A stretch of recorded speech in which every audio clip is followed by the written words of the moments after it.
Welcome friends, প্রত্যেকে স্বাগত আমাদের ইউটিউব চ্যানেলে।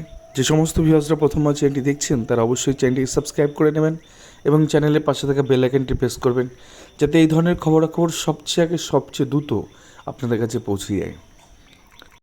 তো আজকে যে বিষয় নিয়ে আমরা আলোচনা করব সেটা হচ্ছে আবার টেটে 28টি প্রশ্ন নিয়ে বিভ্রান্তি ছড়িয়েছে। সিলেবাস বহির্ভূত প্রশ্ন অভিযোগ জানিয়ে দায়ের হচ্ছে কলকাতা হাইকোর্টে মামলা, এক্সাম দাবি মামলাকারীদের। তো এই হচ্ছে ঘটনা। তো পুরো বিষয়টা আমরা পুঙ্খানুপুঙ্খ জানার চেষ্টা করব যে কেন এমনটা হলো, কোন টেটের কথা বলা হচ্ছে এবং আদৌ 28টি প্রশ্ন ভুল এই মর্মে অভিযোগ দায়ের হয়েছে কিনা। তো চলুন গোটা বিষয়টা আমরা দেখে নিই।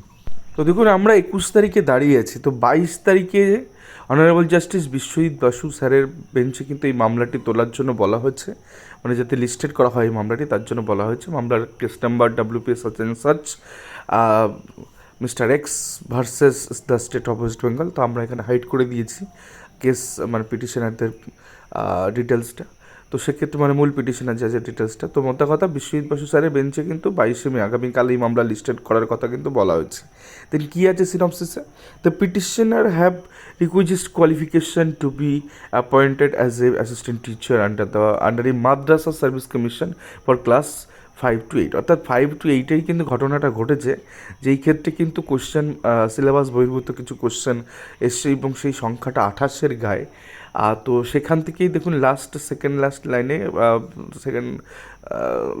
উপরে যেটা লেখা আছে যে সিলেবাস বহির্ভূত কোশ্চেন সেখানে করা হয়েছে এবং সেক্ষেত্রে তারা কিন্তু এই পিটিশনাররা কিন্তু এক্সামিনেশন তারা কিন্তু চাইছেন যে সঠিক সিলেবাস মেনটেন করে এই আরবিক টেট 2023, অর্থাৎ আরবিক টেট 2023-এর ক্ষেত্রে এক্সাম নেওয়া হোক, কারণ 28টি কোশ্চেন বা বেশ কিছু কোশ্চেন সিলেবাস বহির্ভূতভাবে করা হয়েছে। তো 7 SLST অর্থাৎ সপ্তম স্টেট লেভেল সিলেকশন টেস্টের ঘটনা এবং অ্যাসিস্ট্যান্ট টিচার। তো মোদ্দা কথা এটা হচ্ছে আরবিক টেটের ক্ষেত্রে ঘটনাটা ঘটেছে। আমরা একটু দেখে নেবো কোন কোন কোশ্চেনগুলোর ক্ষেত্রে এরকমটা হয়েছে। তো দেখুন, আরবিক টেট যেটা 5 থেকে 8-এর মধ্যে হয়েছে, আর যেটা কিনা 28শে জানুয়ারি 2024 সালে হয়েছিল, সেখানে যদি কোশ্চেন বুকলেট সিরিজ আমরা দেখি তো ডি সিরিজে দেখুন 65, 66, 67, 68, 69, 73, 77, 80, 83, 84, 85, 86, 87, 89, 90। এটা গেল আপনার language 1 and question number 39, 41, 43, 46, 47, 48, 51, 52, 54, 56, 58, 59, 60 language 2। এরকমভাবে কিন্তু পার্ট করে কোশ্চেনগুলো বলা আছে।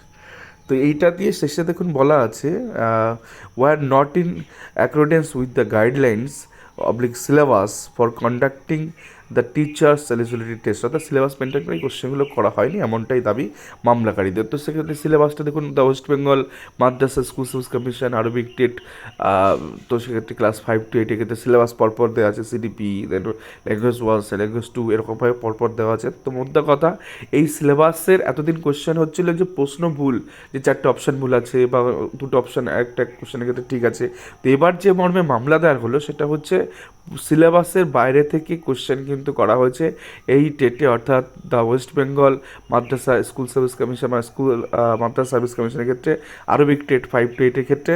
তো মোদ্দা কথা, এই মুহূর্তে 28টি প্রশ্ন নিয়ে বিভ্রান্তি কিন্তু ছড়িয়েছে এবং সেই মর্মে পুনরায় যাতে এক্সাম নেওয়া হয় তার জন্য কিন্তু মামলাকারীরা মামলা করেছেন। তো সেক্ষেত্রে এই মামলার নির্যাস কী হয় তার দিকে আমাদের নজর থাকবে। তো এই ছিল আজকের বড় আপডেট। আশা করি ভিডিওটা আপনাদের ভালো লেগেছে। আর যদি ভিডিওটা ভালো লেগে থাকে তো চ্যানেলটি অবশ্যই সাবস্ক্রাইব করে দিন এবং লাইক, শেয়ার, কমেন্ট করে চ্যানেলটির সঙ্গে থাকুন। ধন্যবাদ সকলকে।